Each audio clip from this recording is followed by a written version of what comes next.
جی final ایک سوال جو ہے وہ یہ ہے کہ جب ہم جیسے جہاز میں تو مل جاتی ہے ہمیں باتھ روم ہوتا ہے، لیکن جہاز کا باتھ روم عام طور پہ گندا ہوتا ہے، مطلب جو ہے نا، ٹھیک ہے نا، اب آپ اس میں وضو کر رہے ہیں تو ظاہر سی بات ہے آپ کے جوتے، میرے خیال میں تو باہر تو تھوڑا کارپیٹ وغیرہ ہے، تو یا تو آپ وہی آپ کے پہلے والی بات کے مطابق کہ اس کو آ کے وہاں پہ آپ وہ کر لیں صاف، ورنہ پھر یہ کہ اندر کوشش کریں، لیکن اس میں اتنی کم جگہ ہوتی ہے کہ آپ جوتا ووتا بھی اتارنا بہت زیادہ مشکل ہوتا ہے، جو خاص طور پہ میں ڈومیسٹک فلائٹس کی میں تو دیکھا ہے، لیکن انٹرنیشنل فلائٹس میں بھی عام طور پہ باتھ روم بہت زیادہ چھوٹے ہوتے ہیں کہ آپ صرف کھڑے ہی ہو جی سکتے ہیں، بڑی مشکل سے جو ہے نا وہ ہوتا ہے، تو وضو تو ہو جاتا ہے اس میں وہاں تک، سوائے اس کے کہ آپ ہاتھ واتھ پھیر سکیں اپنے پاؤں پہ، اس میں مشکل ہوتی ہے تھوڑی۔ ہاں، اس میں بھی میں نے یہ سنا ہے کچھ علماء کا کہ اس میں بھی اتنی جہاز میں بھی تیمم کر کے نماز پڑھ سکتے ہیں۔ اس کی وجہ یہی ہے کہ جہاز میں پانی اور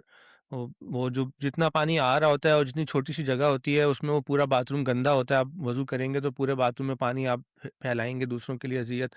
تو وہ بہت سے لوگ یہ کہتے ہیں کہ مطلب اس میں آپ یہ اسی طرح کی ہے جیسے سفر کی مشکلات ہیں، تو اس میں یہ کہ آپ تیمم کر کے نماز پڑھ سکتے ہیں، تو تیمم کر کے پڑھ لیں۔ ہاں، باقی یہ کہ جتنا آپ نے بتایا کہ اگر آپ کو موقع مل رہا ہے کہ تھوڑا بہت بھی آپ ایٹ لیسٹ منہ دھو لیا، اپنے ہاتھ دھو لیا،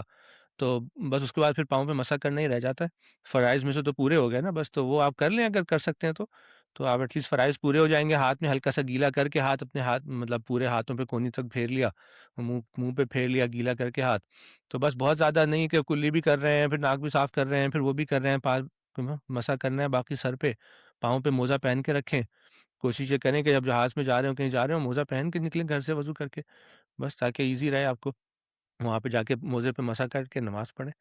تو یہ بات ہے کہ ہاں مشکلات ہوتی ہیں، مشکلات میں آپ کو مطلب یہی ہے کہ مطلب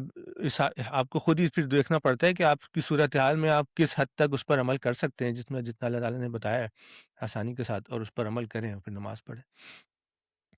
اچھا تو کھڑے کھڑے نماز پڑھ سکتے ہیں اشاروں کے ساتھ، اپنے صرف ذہن میں سوچنا ہے کہ میں یہ اس ٹائم پہ یہ کر رہا ہوں، میں اس ٹائم پہ وہ کر رہا ہوں؟ مطلب چلتے ہوئے نماز پڑھنے کا مطلب یہ ہوگا نا، جو اللہ تعالیٰ نے بتایا ہے کہ چلتے ہوئے پڑھ لو، سواری پہ پڑھ لو، فَإِنْ خِفْتُمْ فَرِجَالًا أَوْ رُكْبَانًا، کہ چاپ مطلب پیدل چلتے ہوئے پڑھ لو اور سواری پہ پڑھ لو، تو پیدل چلتے ہوئے کہی مطلب ہے ہم پیدل ہی جا رہے ہیں اس وقت،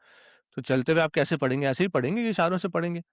کہ اشارے جیسے کہ کوئی بیمار ہے لیٹا ہوا ہے، نہ ہل سکتا ہے نہ کچھ کر سکتا ہے، اشارے ہی کرے گا، وہ اشارے سے سوچے گا بھائی میں اب اس وقت قیام میں ہوں، میں رکوع میں ہوں، میں سجدے میں ہوں، اور اس کے اذکار پڑھ لیے۔